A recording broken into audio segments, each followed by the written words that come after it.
approach a new series. This time naman po sa tema ng discipleship.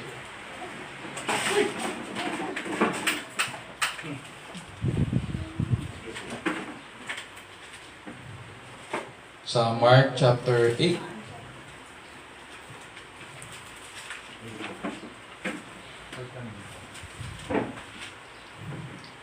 So, hayaan nyo naman po this time na basahin ko po yung ating passage sa Tagalog naman po.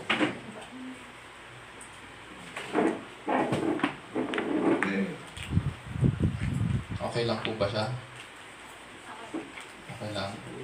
Nabigla lang? Okay. Matututo na siya. Kasama yan sa buhay. Okay. So, Mark 8:27 to 38, this time naman po sa Tagalog. Ganito po ang sinasabi. Si Jesus at ang kanyang mga alagad ay umalis patungo sa mga nayon ng Caesarea Philippi. Habang sila ay nasa daan, tinanong sila ni Jesus, ayon sa sinasabi ng mga tao, sino raw ako? Sumagot sila, ang sabi ng iba, si Juan na tagapagbautismo. Ang sabi ng ilan, si Elias or si Elijah raw. Ngunit ang iba ay nagsabing ikaw ay isa sa mga propeta.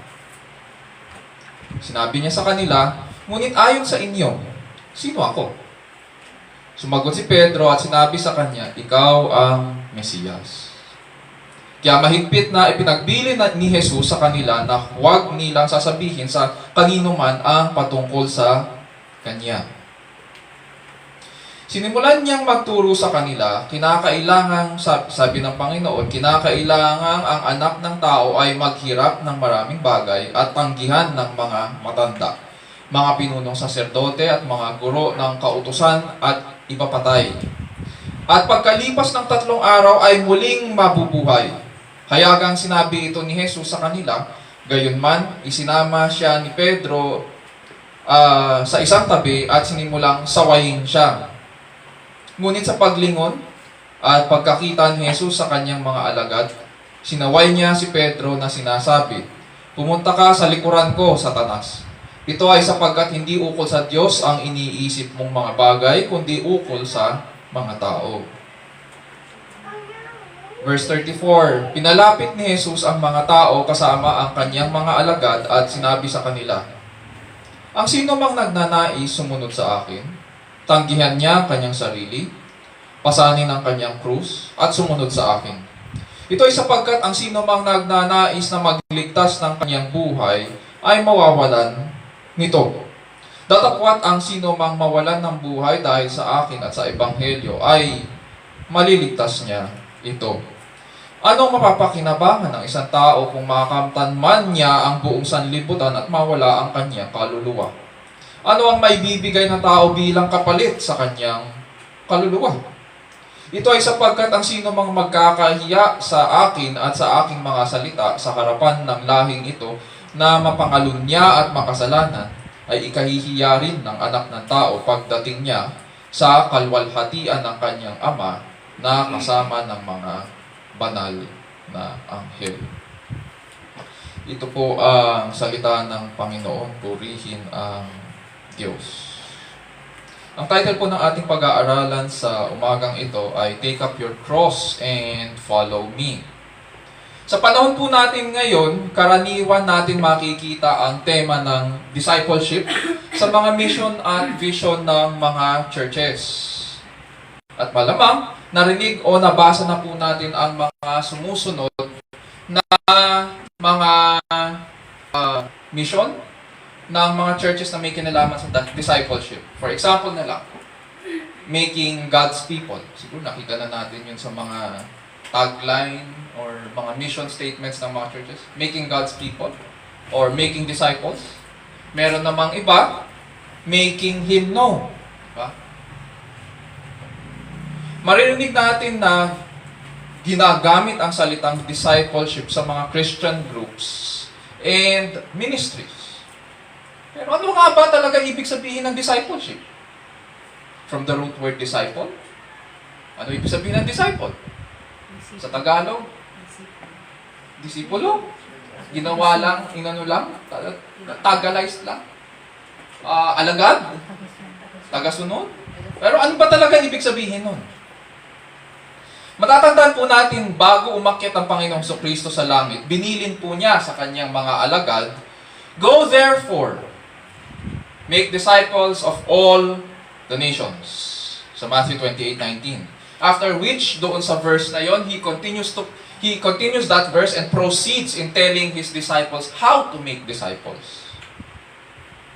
Sabi niya, "Go make disciples of all nations, baptizing them in the name of the Father, and of the Son, and of the Holy Spirit, teaching them to obey whatsoever I have commanded you. And lo, I am with you always," nandun yung promise, "even unto the end of the age." So, para sa mga disciples yon, yung promise na yon, those who make disciples can hold on to that promise. And simula noon, the church, the body of Christ, has been making disciples based sa command ng Panginoon. Doon sa based sa bilin na yon. Sa panahon po natin ngayon, may mga mistakes tayong makikita sa mga churches that has turned discipleship into what it is not. Dinilute po natin ang discipleship. May mga pagkakataon na makikita natin ito. Kapag pumunta tayo sa ibang mga churches at pinagmasdan natin ang kanilang pamamaraan or operations ng church, mapapansin natin kung paano nila tinutupad ang tagubilin ng Panginoon. And sa panahon natin ngayon, mayroong mga ilang mistakes na ginagawa ang mga churches. Unang-una, ginagawa natin ito, or based actually ito sa observation din ni Bill Hall sa kanyang Complete Book of Discipleship. May mga diluted forms of discipleship tayong ginagawa. Number 1, ginagawa natin ito bilang isang programa na para bang kapag natapos mo ang isang material at natutunan mo ang isang skill, parang katulad sa office, pinapag-training ka para matuto ka sa isang skill. Pag natapos mo yung isang skill na yun, graduate ka na. Ganun ang ginagawa ng ibang churches sa discipleship, ginagawang programa. Pero hindi tama yun. Pangalawa, ginagawa natin itong ministry, di ba sa ibang churches, may discipleship ministry. Ginagawa natin itong ministry at nag-a-assign tayo ng leader doon na para bang subsection ito ng ministry ng church alongside yung leadership ministry, alongside preaching ministry, alongside evangelism ministry. Samantalang ang evangelism, preaching, and disciple are all under discipleship. We have forgotten what it means to be a disciple, and it is at the heart of being a Christian. Pangatlo, ginagawa natin itong production line, ang discipleship, na para bang ang mga tao ay kailangan sumunod at mag-multiply para maging bahagi ang programa na ito ng isang church growth or expansion. Dahil nagmamadali tayong lumaki ang isang church. Nagmamadali tayong gumawa ng mga leaders instead of depending on God and His work in the church. Marami tayong makikitang mga discipleship methods sa mga church growth movements. And a few Sundays ago, napag-usapan po natin dito kung ano yung mga church growth movement na nabanggit. Merong iba naman na ginagawa itong training para sa baguhan lang. New member ka? Kailan ka nakakilala sa Panginoon? Baby ka pa lang? O sige, mag-discipleship ka. As if hindi kailangan ng isang mananampalataya na matagal na ng discipleship. Wrong. This is wrong. Ang discipleship ay para sa lahat ng Kristiyano. Baguhan o hindi. Worse, ayon kay Bill Hall, merong mga countries na nagpo-promote ng Christianity without discipleship. Sa kanyang aklat ulit na Complete Book of Discipleship, binanggit niya itong mga bansang ito. At nais ko rin banggitin sa inyo. Countries like Australia, New Zealand, South Africa, naging katanggap-tanggap ang non-discipleship Christianity. People can be Christians without making any effort to submit to and follow Christ.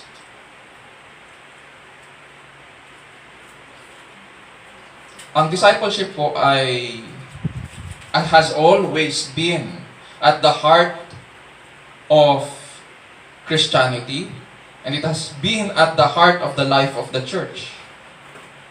And it is a gift that the Lord gave to His people. Sa ating series, pag-aaralan natin kung paano dinefine ng ating Panginoon at ano yung standard na sinet niya para sa pagsunod sa Kanya. Sa umagang ito, my brothers, sisters, and friends, panalangin ko po na makapag-minister sa atin ang salita ng Diyos such that maintindihan natin ang kagandahan ng pagsunod kay Kristo. In doing so, we would come to know our benevolent Creator and merciful Redeemer and respond in proper worship to Him, to the Christ, in the presence of God, under the authority of God, for the glory of our great God. Sa umagang ito, ganito po ang magiging approach or tanong natin sa Scriptures. What does it mean to follow Christ? What does it mean to follow Christ? At ganito yung magiging outline natin.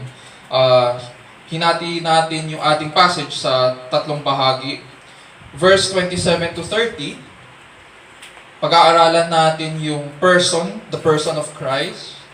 Sa verses 31 to 33, the plan of God. At sa verses 34 to 38, yung paradox of following Christ. Dito sa Mark 8:27 to 38, sa passage natin, this is actually considered the central part of the book of Mark, sapagkat dito pinapahayag kung sino si Jesus.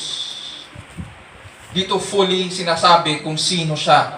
Pagkatapos ng feeding of the 4,000 with 7 loaves, sa verses 1 to 21 ng chapter 8, at ang pagpapagaling sa bulag na mula Bethsaida sa verses 22 to 26, mapapansin natin na nag-concentrate na ang Panginoon sa pangangaral sa mas maliit na grupo ng mga tagasunod. Which now leads us dito sa verses 27 to 30, the person of Jesus Christ.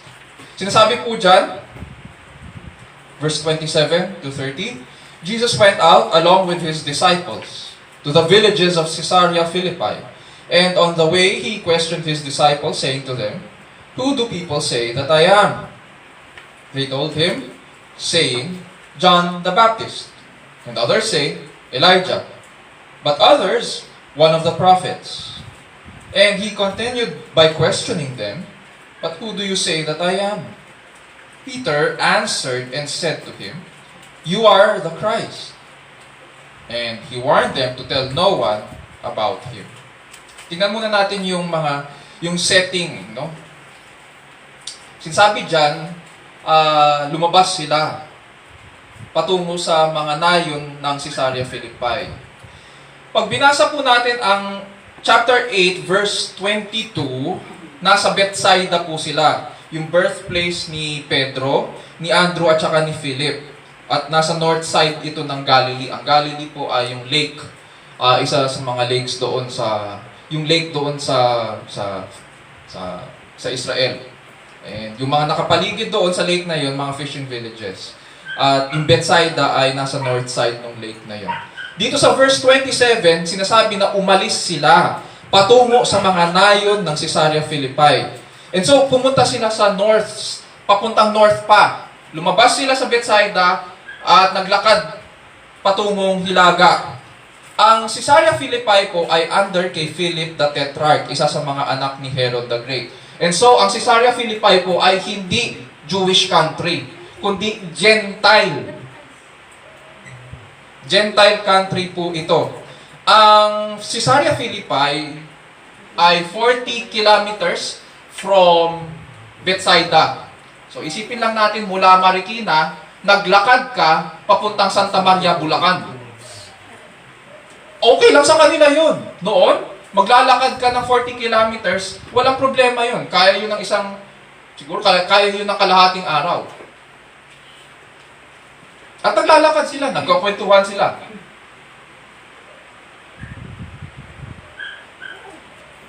Ang Caesarea Philippi po ay historic dahil sa Old Testament, gumawa dito ng sanctuaryo ang mga Canaanites para kay Baal.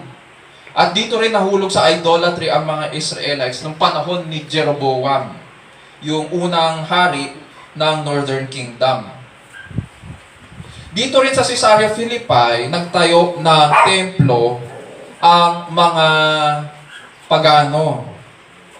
Ang tawag nila sa templo dito or sa area na ito ay Panias or Banias. Dito daw pinanganak si Pan, yung half-man, half-goat na demigod ng mga Griego. At matatandaan din natin sa region na ito, dito rin sinabi ng Panginoon sa kanyang mga alagad, "Upon this rock, I will build my church, and the gates of Hades will not prevail against it." Ang pangalan doon sa region na yon, sa Panias, ay the gates of Hades. May gates of Hades doon. It's interesting and it's intriguing dahil dito pinili ng Panginoon habang naglalakad sila sa region na ito, dito niya pinili na pag-usapan nila kung sino siya. Kung ano ang tingin ng mga tao ukol sa kanya at kung sino siya sa kanila. Habang naglalakad sila, 40 kilometers, mahaba-haba yung kanilang lalakarin, papuntang Caesarea Philippi, tinanong niya ang kanyang mga alagad. Dalawang tanong. From verses 28 to 29, mapapansin natin ang pamamaraan ng kanyang pagtanong. He begins with, "Who do people say that I am?" And he ends with asking Peter, "Who do you say that I am?" From broad, papunta sa individual or personal belief. From broad perspective to individual personal belief. Unahin natin yung first question niya. Who do people say that I am? Anong sagot nila? John the Baptist. Si John the Baptist po ay pinapatay ni Herod sa Mark 6:12. Tapos sino pa? Si Elijah. Sapagkat mababasa natin na si Elijah po ay hindi namatay. At sinasabi po sa Malakay 4:5-6, babalik si Elijah. So, ang tingin nila kay Jesucristo, siya si Elijah. At pangatlo, sino daw siya? Perhaps one of the prophets. Notice po na ang lahat ng binanggit ay patay na. They're all dead people. Pero wala sa kanila ang nagsabi na si Jesucristo ay Mesiyas. Ibig sabihin, naiintindihan ng mga tao kung ano ang nakasulat sa Old Testament. Alam nila kung ano ang nakasulat sa Bible nila. At ine-expect nila na malamang babalik itong mga prophets na ito. Naniniwala sila sa muling pagkabuhay. Pero hindi sila naniniwala na si Jesus ang Mesiyas. Hindi sila naniniwala. Maaaring propeta siya. Maaaring siya si Juan Bautista. Maaaring siya si Elijah. Maaaring isa siya sa mga propeta ng lumang tipan. Alam nila, scriptures nila. At naniniwala sila sa muling pagkabuhay. Pero hindi sila naniniwala na si Jesucristo ang Mesiyas. Second question. Verse 29. Tinanong niya sila. Habang naglalakad pa rin sa daan, tinanong niya sila kung sino siya. Who do you say that I am? Yung pagkakasabi nito sa original language, parang ganito eh. So, habang naglalakad sila, nagkakwentuhan, tinanong niya sila as an individual question sa bawat disciple. Pero imbis na magbigay ang bawat disciple ng kani-kanyang sagot, biglang umeksena etong si Pedro. Alam naman natin si Pedro, di ba? Ano yan eh? Mapapil yan eh. Umapil siya. Siya ang sumagot para sa kanilang lahat. Sabi niya, "You are the Christ, the Son of the living God." Sabi sa Matthew 16:16. Pero dito sa Mark, "You are the Christ." Kaya wala yung Son of the living God dito sa Mark. It's because, baka kasi i-compare nyo. So, ang paliwanag dyan ng mga scholars, kaya wala dito ang the Son of the living God, ay dahil sa readers ni Mark, the fact na ikaw ang Christ, implicit na doon yung meaning na ikaw ay Son of God. And so, hindi na kailangan pang ipaliwanag yun. Doon sa Matthew 16:16, kaya kailangan ipaliwanag yun ni Mateo ay dahil ang kausap niya ay mga Hudyo. At ang mga Hudyo hindi tanggap si Hesukristo. Their religion and culture denies the divinity of Jesus Christ. Diba? Anong tingin nila kay Hesukristo? Karpentero lang. Anak lang ni Jose. Pero hindi yan anak ng Diyos. Pero dito kay Mark, ang kausap ni Mark ay mga Gentile Christians and therefore understood nila na kapag sinabing, "You are the Christ," alam na nila. So hindi na ni-record ni Mark. Ang salitang the Christ literally means the chosen one of God or the anointed one. Ano ba ibig sabihin nito? Anong significance nito? Noong unang panahon po, kapag ikaw ay hari, bago ka umupo sa iyong luklukan, kailangan buhusan ka muna sa ulo ng langis. Parang coronation yun sa kanila. Binubuhusan nila yun. Na ibig sabihin, ikaw ang pinili ng Diyos. At ang nagbubuhos nun ay malamang isa sa mga propeta na pinadala ng Panginoon. So binubuhusan sa ulo yung hari bago siya umupo sa kanyang luklukan. Dito sa ating passage, si Hesukristo ang Mesiyas. Pag sinabing Christ, yun yung Greek form ng salitang Mesiyas. Ibig sabihin, ikaw ang hinirang ng Diyos. Ikaw ang tinalaga ng Diyos na maging hari sa kanyang bayan. Siya lang ang hari siya ang maghahari sa kanyang bayan magpakailanman. Siya lang ang hari na tatapos sa lahat ng kaharian. Siya lang ang hari na makapagtatama sa lahat ng bagay. Walang iba. And so, what does it mean to follow after Christ? Verses 27 to 30. It is knowing that Jesus is the Christ. It is knowing that Jesus is the Christ.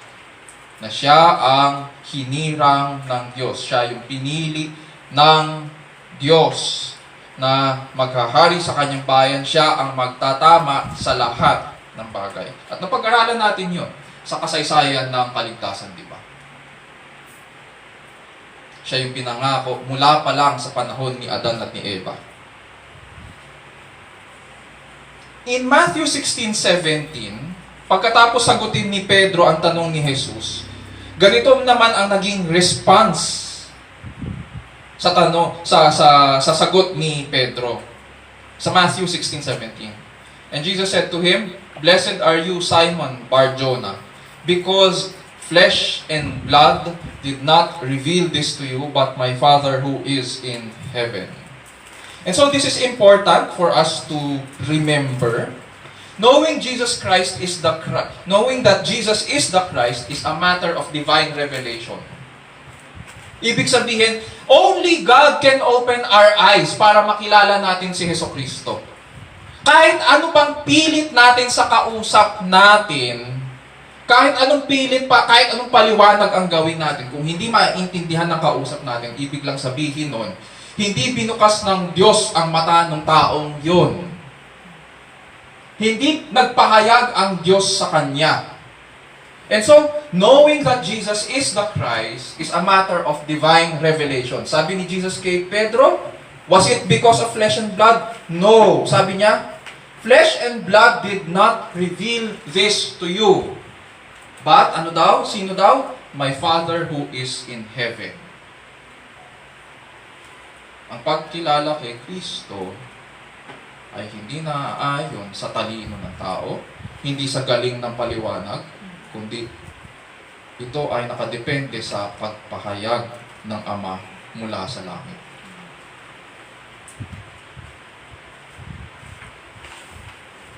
Hindi ito gawa ng tao. To be able to understand, to be able to see who Christ is the work of God. Ngayon, interesting, katulad ng sinabi ko kanina, kung bakit ito yung lugar na pinili rin ng Panginoong Kristo. Sa history, dito sa region na ito, pinroclaim din si Caesar na siya ang Panginoon. Dito sinabi ng mga pagano that Caesar is Lord. And because dito rin pinili ng Panginoong Kristo na ipahayag ang kanyang sarili na siya ay Panginoon, that Jesus is Lord, mararamdaman natin ngayon ang conflict. May challenge. And Jesus is revealing Himself na siya ang tunay na hari ng mga hari. Siya ang tatapos sa lahat ng kaharian. Only Jesus is Lord. Pero nakakapagtaka, bakit hindi niya pinahayag ito sa Israel? Bakit kailangan sa Gentile country? Sabi sa verse 30, and He warned them to tell no one about Him. Mahigpit niyang pinagbawal na ipagsabi sa iba. Bakit kaya? Di ba dapat kapag nakilala mo si Jesucristo, di ba? Dapat pa nga ipagsabi sa iba? Di ba dapat malaman pa nga ng ibang tao? Di ba dapat ipamalita si Jesus na siya ang hinirang ng Diyos? Eh bakit niya pinagbawal? Verse 31 to 33. Ang sabi po dyan, He began to teach them that the Son of Man must suffer many things and be rejected by the elders and the chief priests and the scribes and be killed. And after 3 days, rise again. And he was stating the matter plainly. And Peter took him aside and began to rebuke him. But turning around and seeing his disciples, he rebuked Peter and said, Get behind me, Satan. For you are not setting your mind on God's interests, but man's. So bakit mahigpit niyang pinagbawal na ipagsabi sa iba ang patungkol sa kanya? Dahil kailangan pong matupad ang ebanghelyo. Ano yung ebanghelyo? Ano ba sinasabi doon? Sabi niya dyan, the Son of Man must suffer many things and be rejected by the elders and the chief priests and scribes and be killed. He must suffer, He must be killed, and after 3 days, rise again. Hindi po natin maaaring sabihin na mabuting balita ang ating pinangangaral kung wala po ang kamatayan at muling pagkabuhay ng Panginoong Kristo. Uulitin ko po, hindi natin maaaring sabihin na mabuting balita ang ating pinangangaral kung wala ang kamatayan, wala ang muling pagkabuhay ng Panginoong Kristo. Kung ang pinag-uusapan at ang pinapahayag lang, nabuhay si Jesucristo, bumaba dito, pero wala naman ang tungkol sa kanyang pagtitiis o pagbabata, wala ang tungkol sa kanyang pagpako sa krus, wala ang tungkol sa kanyang muling pagkabuhay, wala yun. Hindi yun ebanghelyo. At notice kung paano sabihin ni Jesucristo sa kanyang mga alagad, the Son of Man must suffer. Hindi niya sinabi, the Son of Man would suffer. Na parang, okay, mangyayari lang yun. Hindi, sabi niya, kailangan. Kailangang mangyari ito. Nasa plano po ito ng Ama. Ibig pong sabihin, mahalagang mahalaga na mangyari ang lahat ng ito kay Jesus. Pinanganak siya para sa ganitong bagay. Pinanganak siya para magbata. Pinanganak siya para tanggihan ng mga matatanda, guro at punong saserdote. Pinanganak siya para ipapatay. At pinanganak siya para muling mabuhay. Mahalagang mahalaga ang lahat ng bagay na ito na mangyari sa kanyang buhay. Tapos nakakatawa. Pagkatapos po siyang sawayin ni Pedro, imagine sinaway siya ni Pedro. No? Sinaway siya ni Pedro. Pagkatapos niya sabihin to, sinaway siya ni Pedro. Hindi ko na iisip na magagawa ko yun. Pero malakas masyado ang loob. Siguro naging overconfident etong si Pedro.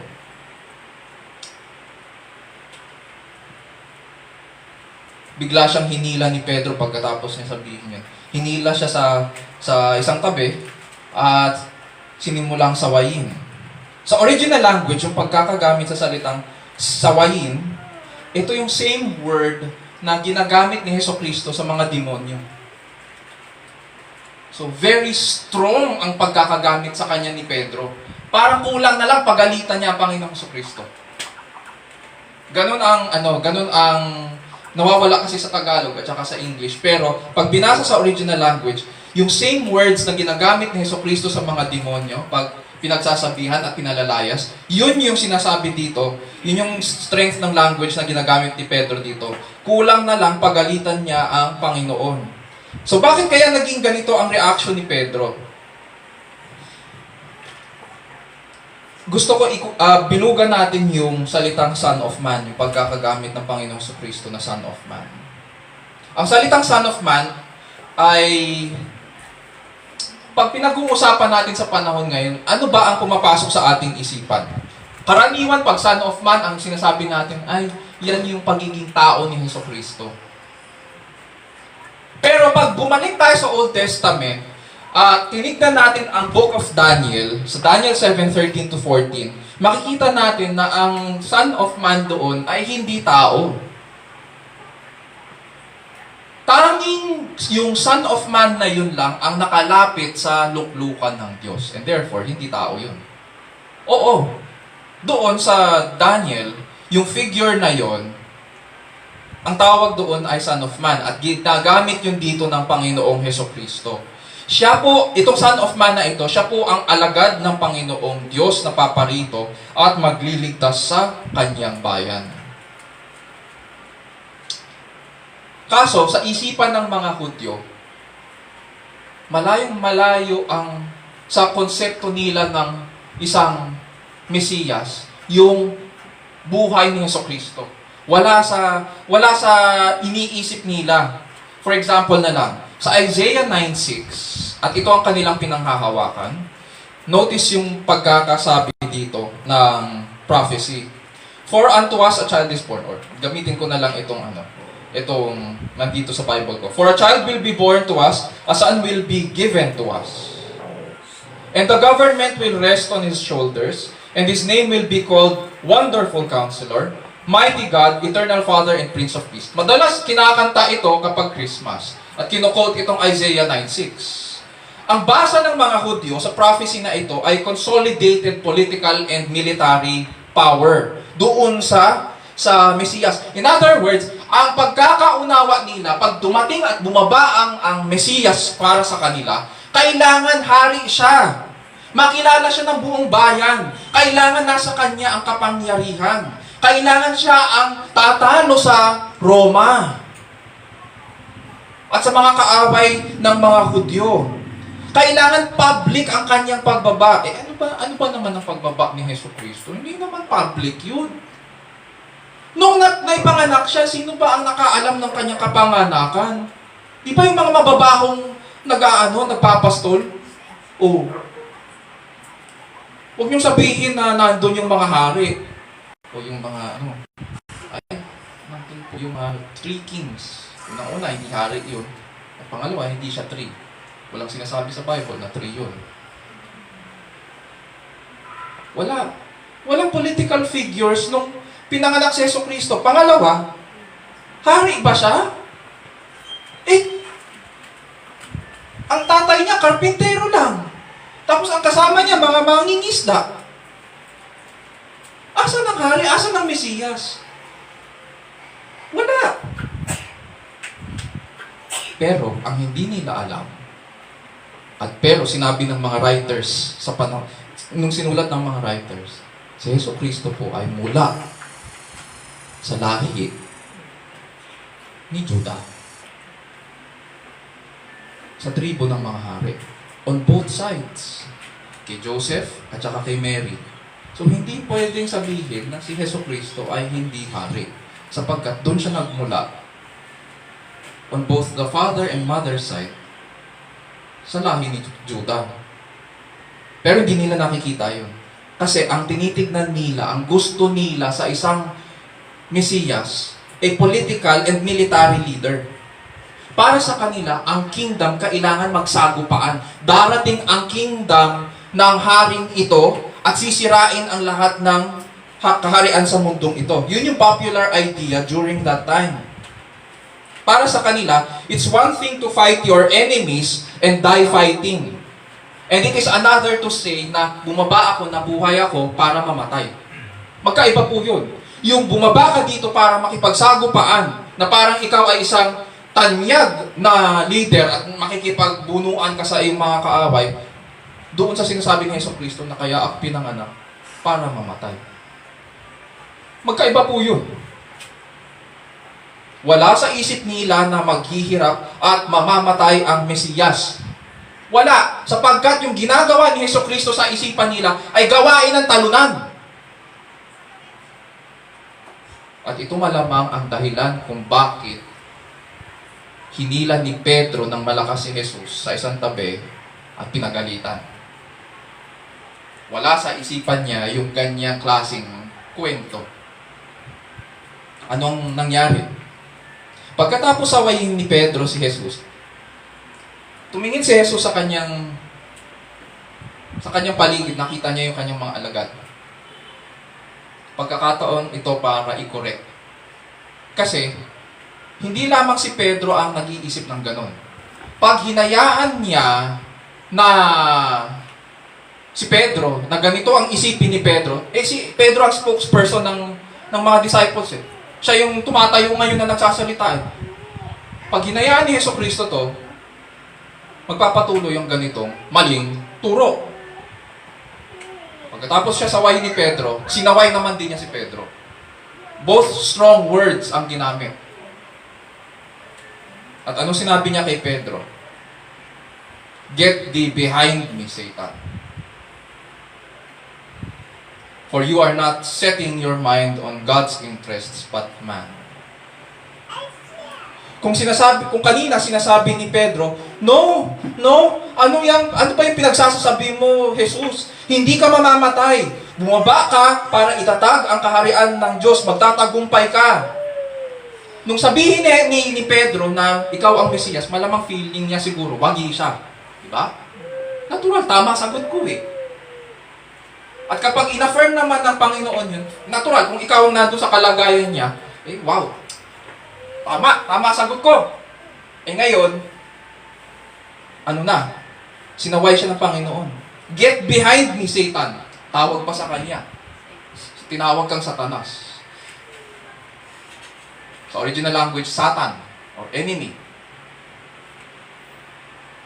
You get behind me.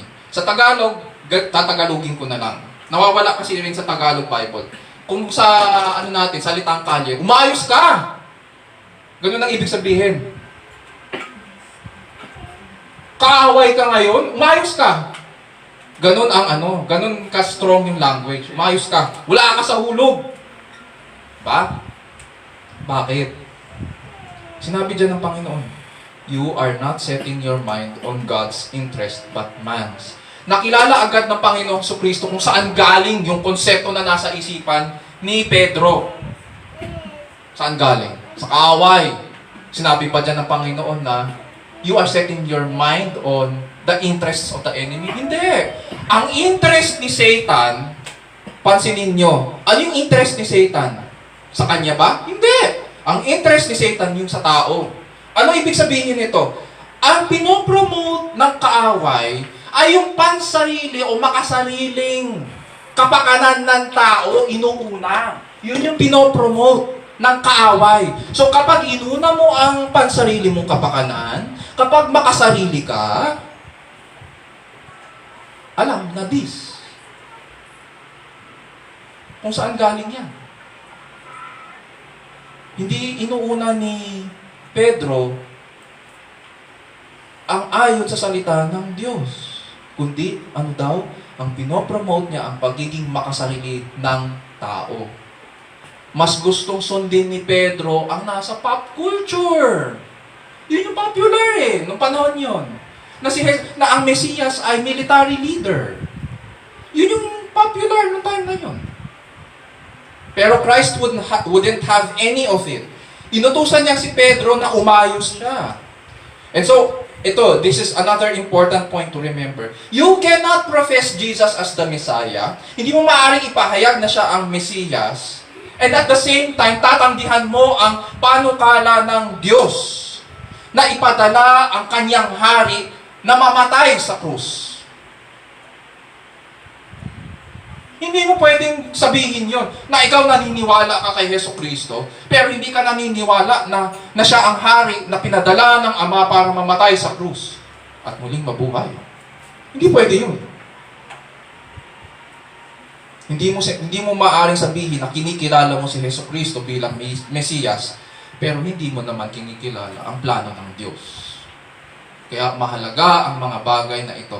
Pinag-aralan po natin ang plano ng Diyos, di ba? Yung kasaysayan ng kaligtasan. And so, what does it mean to follow after Christ? Number 2, verses 31 to 33. It means receiving God's plan for our redemption, rather than what is popular. It means receiving God's plan for our redemption, rather than what is popular. Jesus is saying dito, ako ang hari na pinangako ng Panginoong Diyos. Ngunit hindi ako tulad ng pinatatalastas sa inyong kultura. Ako ang hari na kailangang mamatay. It is only by sending His King to suffer and die on the cross can everything be put to right. Walang ibang panukala ang Diyos para itama ang lahat. It is only through the death of the King. And ito rin ang dahilan kung bakit mahigpit na pinagbawal ni Jesucristo na ipagsabi ito sa iba, sapagkat kailangang matupad ang Ebanghelyo. Sabi rin ng ibang mga scholars, kaya pinagbawal ni Jesucristo rin. Although may ibang mga verses para dito. Pero sinasabi rin ng mga scholars, kasi pipigilin siya ng mga tao. Pag pinigil siya ng mga tao at sinamba siya, paano na ang kanyang kamatayan? Walang maliligtas kung hindi siya mamamatay. At walang mapapawalang sala kung hindi siya muling mabubuhay. Wala. And so, kailangan matupad ang plano ng Diyos. After Jesus spoke to them about God's plan of salvation, He now proceeds to tell them kung ano ang consequences.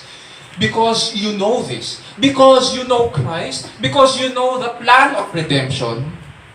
Anong consequence nito? Ganito ang pagkakasulat ni Mark. Verses 34 to 38. The paradox of following Christ. And He summoned the crowd with His disciples and said to them, if anyone wishes to come after me, he must deny himself and take up his cross and follow me.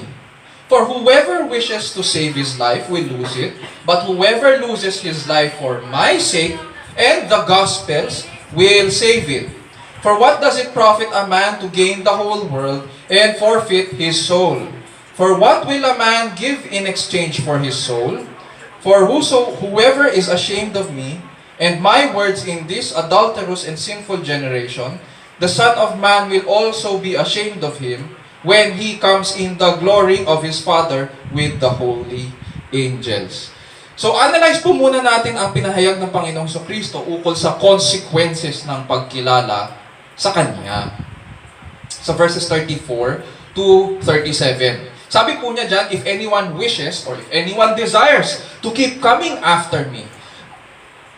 Ininterpret ko to based doon sa tense at yung form ng verb na if anyone wishes to come after me. Sa original language, present tense po ito, active. Ibig sabihin, patuloy. Kung nais mong sumunod kay Jesucristo at magpatuloy na sumunod sa Kanya. Yun yung sense na nandito. Sumusunod ka ngayon kay Jesucristo at gusto mo pang magpatuloy na sumunod sa Kanya. Yun yung present condition. Nagsimula ka na sa pagnanais na sumunod kay Kristo, ngunit bago ka magpatuloy, may kailangan ka munang maintindihan. May kapalit. Uulitin ko. May kapalit ang pagsunod kay Jesucristo. May halaga na hinihingi. Yun kaya nga siya paradox eh. Pero papaliwanag pa natin yung pangalawang level ng paradox na ito mamaya. May halagang hinihingi.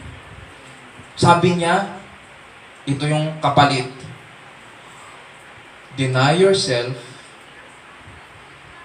take up your cross, at ang tense nito ay imperative. Nag-uutos. Utos ito. Itanggi mo ang iyong sarili. Hindi mo pwedeng sabihin na gusto mong sumunod sa akin, pero hindi mo tinatanggi ang iyong sarili. Hindi mo rin pwedeng sabihin na sumusunod ka sa akin, pero hindi mo naman din binuhat ang iyong krus. Hindi. Inuutusan kita. Sabi ni Jesucristo, bilang hari, ito ang kapalit. Itanggi mo ang iyong sarili, buhatin mo ang iyong krus, tapos doon ka palang susunod.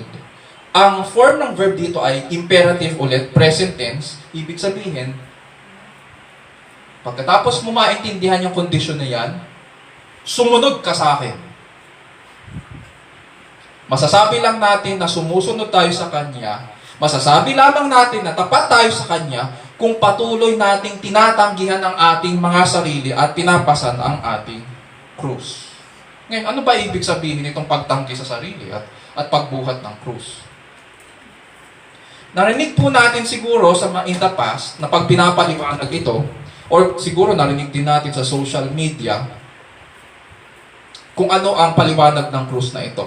Pero gusto ko lang na para madali nating maintindihan ang buhay Kristiyano at ang itong kahihinatnan nito, itong sinasabi ng Panginoon tungkol sa discipleship, apat na salita lang. Apat na salita lang para maintindihan natin ang buhay Kristiyano hanggang sa kanyang pagbabalik. Apat na salita. No cross, no crown. No cross, no crown. No suffering, no glory. Hindi totoo yung sinasabi ng mga false teacher at saka ng mga prosperity preachers na ang buhay Kristiyano ay kailangan mayaman ka at laging maayos ang iyong kalusugan at hindi ka dadaan sa mga pagsubok. Kasi kapag sinubok ka, ibig sabihin disobedient ka. Wrong. Ang normal Christian life ay nahihirapan na sumunod kay Kristo sa mundong ito. Ang normal Christian life ay laging dumadaan sa mga pagsubok alang-alang sa pananampalataya. Yun yung normal. Pag madali ang iyong buhay Kristiyano, mag-isip-isip ka. Mag-isip-isip ka.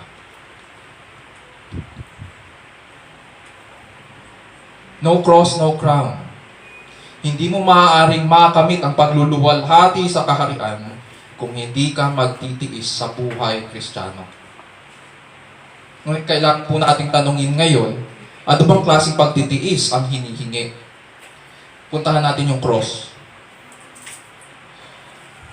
Maraming nagsasabi na ang cross po ay tumutukoy sa kanilang individual trials. Ano man yun. At saka may kinalaman daw na pagtanggi sa kanilang mga desires and pleasures. Kumbaga, dinidelay yung gratification. Ginagamit pa yung mga psychological language. Pero hindi po ganito ang pagkakaintindi nila sa cross. Noong panahon nila, ang cross ay para sa mga kriminal at tulisan. Pinapataw itong parusa sa mga kalaban ng imperyo ng Roma. Hinuhubaran nila ang mga pinaparusahan. Ibig sabihin, papahiyain ka. Hindi lang hinuhubaran, kukutsain ka. Duduraan ang mukha mo dahil ikaw ay kriminal. Marumi ka. Bubugbugin ka hanggang malasog ang iyong laman. Papahiyain ka kung ano-ano ang sasabihin sa iyo. Papahiyain din ang iyong pamilya. Kasama yun. At pagkatapos nun, i-display ka sa lahat para makita.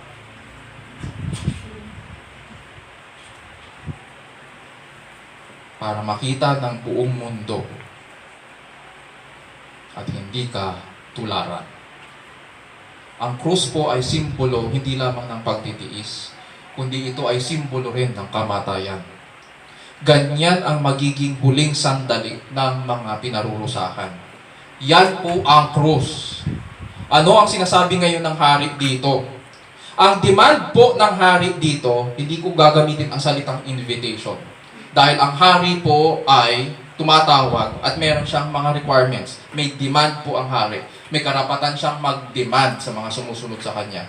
At ang demand ng hari ay ganito. Dahil ako ang hari na naghirap at namatay sa krus, ganito rin ang inyong dapat na maging buhay. Yun yung kapalit. May public consequences ang pagsunod kay Kristo. Magbabago ang tingin nila sa'yo. Kahit na in denial ka pa, kahit ilang taon ka pang in denial, magbabago at magbabago ang tingin nila sa'yo sa oras na sabihin mo na ikaw ay kay Kristo. Ganyan ang mundo. Yun yung sinasabi din dito ni Kristo. May kapalit yan. Kung ano ang pagtrato nila kay Kristo, ganun din ang pagtrato nila sa'yo. Pahihirapan ka ng mundo. Ngunit kailangan mong magtiis. Dahil na kay Kristo ka, hindi ka maaaring magpatuloy na umasa sa iyong sarili. Hindi ikaw ang number one. Hindi ikaw ang masusunod. May naghahari sa buhay mo. Si Kristo ang hari, ikaw ang alipin. Sa Kanya ka umasa. At ganito ang buhay bilang tagasunod ni Kristo. Tinatanggihan ang sarili at nagbubuhat ng krus. Hanggang kamatayan. At kung tawagin ka ng hari na mamatay para sa Kanya at ibigay ang iyong buhay,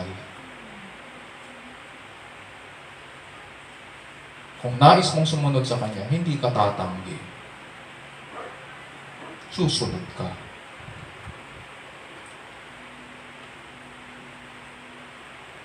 Tapos dinagdag ng Panginoong Hesukristo sa verses 35 to 37. For whoever wishes to save his life will lose it. But whoever loses his life for my sake and the gospel's will save it. For what does it profit a man to gain the whole world and forfeit his soul? For what will a man give in exchange for his soul? Sa Tagalog, maganda sa Tagalog eh. Anong mapapakinabangan ng isang tao kung makamtan man niya ang buong sanlibutan at mawala ang kanyang kaluluwa? O nga naman, anong pakinabang doon? Anong maibibigay ng tao bilang kapalit ng kanyang kaluluwa? Ano po sa tingin natin ang sagot? Diba? Samantalang itong mga sinasabi ng Panginoon, gawain ito talaga. Ito ang kalakaran ng mundo. Ganito ang takbo ng mundo. Sa original language, ang salitang ginamit ni Jesus sa life, for whoever wishes to save his life, ay ang salitang psyche. Kung saan kinukuha natin ang salitang psychology. At ang kahalagahan nito, ganito ang sinasabi ni Tim Keller sa kanyang aklat na Jesus the King. Pinaliwanag niya kung ano ang ibig sabihin nito. Hindi po sinasabi ni Jesus na nais kong mawala ang iyong pakiramdam at pagkatao. Baka yun kasi ang iniisip natin. Yan ay turo ng Eastern philosophy. At kung yan ang ibig sabihin ni Kristo, sinabi na sana niya, kailangan kang mawala sa iyong sarili upang mawala sa iyong sarili. Bagkus, ganito ang sinasabi ni Jesus. Huwag mong itatali ang iyong pagkakakilanlan sa mga bagay sa mundo. Do not establish your identity on the things of this world. Huwag mong itatali ang iyong pagkakakilanlan sa mga bagay sa mundo. Kung susuriin po natin ang takbo ng mundo, ganito kasi ang hiling ng kultura. Ganito ang sinasabi, ganito ang script nila. Kung makakamtan mo ang bagay na yan, kung tatangkilikin mo yan, kung bibilhin mo yan, kung ilalaan mo ang iyong oras at panahon dyan, kung ibibigay mo ang iyong buhay para dyan, makikilala ka. Di ba ganun? Di ba? Lahat yan, ganyan. Iisa ang script. Magkakaroon ka ng halaga sa paningin nila. Magkakaroon ka ng pagkakakilanlan. Tatanyag ka. Yayaman ka. O, di ba? Yan ang script ng mundo. Ganyan ang script ng kultura. Ngayon, susunod ka naman sa tawag ng mundo para magkaroon ng buhay, para magkaroon ka ng halaga, para magkaroon ka ng katanyagan, para magkaroon ka ng pagkakakilanlan. Diba? Ganyan naman ang takbo eh. Example, sa tingin niyo bakit ang ina-advertise sa mga luxury items may kinalaman sa mga wants ng mga tao? Bakit? Why do they play with our wants, with our desires? Kasi gusto nilang itali natin ang buhay natin sa mga ganong klaseng mamahaling mga bagay. Para magkaroon tayo ng estado. Para makilala tayo. Kasi nakakahiya naman na pupunta ako dyan, hindi mamahalin ang aking bag, ang aking sapatos, ang aking relos. Nakakahiya naman kung pupunta ako dyan, deninis kulong lang. Kailangan at least ang aking pabango,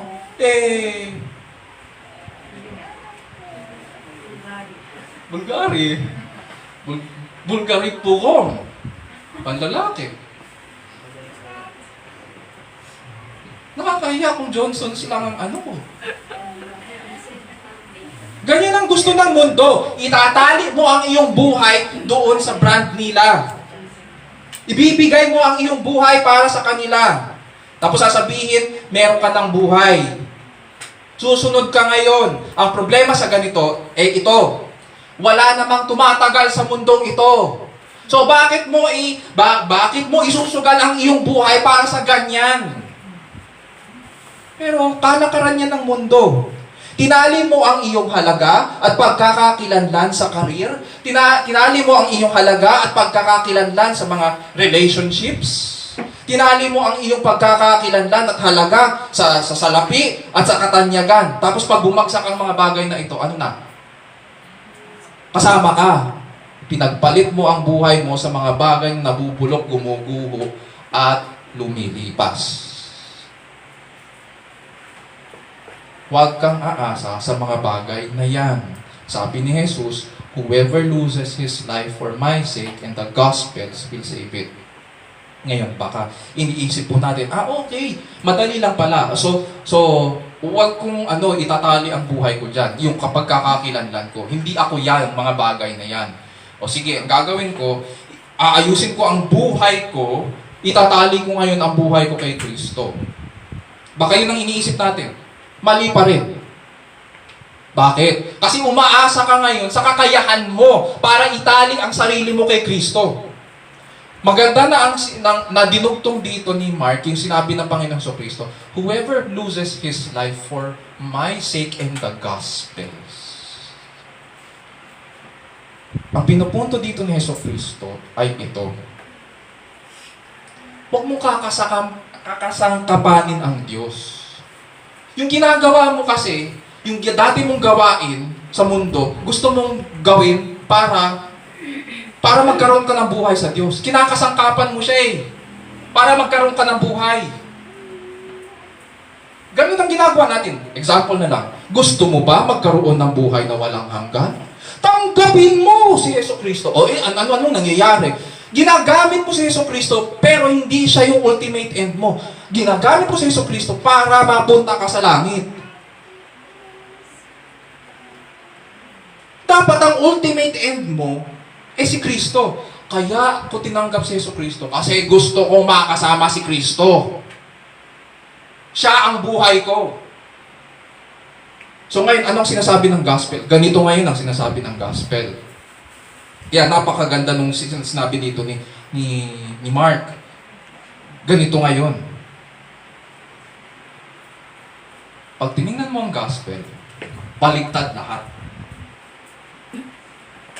Bakit baliktad?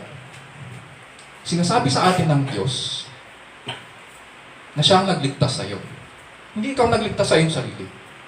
Pangalawa, si Kristo ang nagbigay ng kanyang buhay para sa iyo. Binigay niya ang kanyang buhay para magkaroon ka ng panibagong buhay na nakaangkla sa Diyos. So, sino gumawa ng lahat ng yun? Diyos. Hindi ikaw.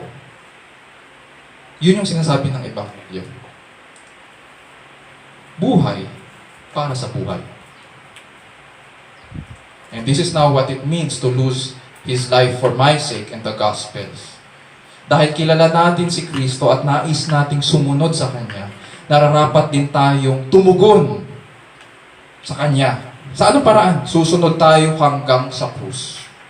Dahil binigyan niya tayo ng panibagong buhay, ang buhay na ito ay dapat na ginagamit, hindi para sa pansariling kapakanan, kundi, para sumunod sa Kanya hanggang sa kamatayan. Anuman ang isipin o sabihin ng mundo, anumang masasakit ang itapon sa iyo, anuman ang kanilang gawin, tapat ka kay Kristo hanggang kamatayan. Mawala man ang iyong pamilya. At naranasan ko po yun. Mawala man ang iyong mga kaibigan. At nangyari rin yun. Susunod ka pa rin kay Kristo. Mawala man ang lahat ng iyong ari-arian. Tapat ka kay Kristo hanggang kamatayan. Dahil ang buhay na ating natatamasa ngayon ay buhay na nagmula kay Kristo at nakatali kay Kristo. Habang ginagawa ko itong message, natandaan ko po yung awitin natin. At ganito, siguro matatandaan din natin. Ganito yung lyrics ng kanta. What gift of grace is Jesus my Redeemer? There is no more for heaven now to give. He is my joy, my righteousness and freedom, my steadfast love, my deep and boundless peace. Ang gulo-gulo ng mundo, pero siya lang ang ating kapayapaan. To this I hold, my hope is only Jesus. For my life is wholly bound to His. Oh, how strange and divine, I can sing, all is mine, yet not I, but through Christ in me. So what does it mean to follow after Christ? Number 3, verses 34 to 38. Knowing Christ and receiving God's plan entails denying ourselves and taking up our cross. Knowing Christ and receiving God's plan entails denying ourselves and taking up our cross. Hindi po natin maaaring sabihin na kilala natin si Kristo o tinatanggap natin siya at ang kanyang mga turo kung hindi naman tayo tapat sa Kanya hanggang kamatayan. And so in summary, ganito po, ang ating outline. What does it mean to follow after Christ? Verses 27 to 30. It means knowing that Jesus is the Christ. Verses 31 to 33. It means receiving God's plan for our redemption rather than what is popular. And number 3, verses 34 to 38. Knowing Christ and receiving God's plan entails denying ourselves and taking up our cross. Hindi po nagtatapos ang kwento sa pagsunod kay Kristo. May verse 38 pa. May babala na binigay ang Panginoon sa verse 38. At ito yung second level ng paradox na sinasabi ko. Kung kanina humihiling ng kapalit ang hari sa mga sumusunod sa kanya. Ngayon naman, may kapalit din ang pagtanggi kay Hesukristo. So saan ka? Dalawa lang yan. Saan ka doon? Sabi sa verse 38, "For whoever is ashamed of me and my words in this adulterous and sinful generation, the Son of Man will also be ashamed of him when he comes in the glory of his Father with the holy angels." Ganito ang larawan na binibigay ni Kristo ukol sa panahong ito. May dalawang uri daw po ng tao sa mundong ito. Yung unang grupo ng tao, nandyan yung hanay ng mga naglalakad. Imagine naglalakad sila. At doon sa unahan ng hanay, nandoon po yung hari na ipinako sa krus at muling nabuhay. Kapansin-pansin na ang bumubuo ng hanay na ito ng mga naglalakad ay duguan, buhat-buhat ang kanilang mga krus habang sumusunod sa kanilang hari. At tuloy lang ang kanilang lakad kahit hirap na hirap sila. Ang pangalawang uri ng mga tao ay mapapansin natin na nakapaligid sila doon sa mga naglalakad. Sila yung mga nanunuya. May ingay sila. Magugulo. Binabato nila ang mga naglalakad. Tinatadyakan, binabatukan, dinuduroan. Kilala nila ang hari na nasa unahan ng hanay. At kung ano ang ginawa nila sa hari, ganun din ang ginagawa nila sa mga kabilang sa hanay. So kaibigan, saan ka nabibilang? Hindi ka pwedeng, nasa gitna lang. Walang ganun. It's either naglalakad ka para kay Kristo at ikaw yung binabato o kabilang ka sa mga bumabato. Dahil ikinahiya mo si Kristo, tumutulad ka sa mundo. Wala kang pinagkaiba sa kanilang pakikiapid at kasalanan. Nakiisa ka sa mga bumubugbog sa Kanya. Dahil ikinahiya mo si Kristo at ang Kanyang mga salita, ikakahiya ka rin niya pagdating niya sa kalwalhatian ng Kanyang Ama, na kasama ang mga banal na anghel. Ganyan ang sasabitin po ng mga ayaw kay Kristo. Mga kapatid sa Panginoon at kaibigan, may halaga ang pagsunod kay Kristo. May kapalit din ang pagtanggi sa Kanya. Kung kilala mo siya, ibig sabihin, alam mo ang magandang balita. Alam mo ang panukala ng Diyos sa kaligtasan. You have tasted and seen that the Lord is good. At tinatanggihan mo ang iyong sarili, binubuhat mo ang iyong krus, at sumusunod ka sa Kanya. And this is what it means to follow after Christ. Isa puso natin ang mga bagay na ito at iukol po natin ang ating sarili sa Panginoon. Tayo manalangin.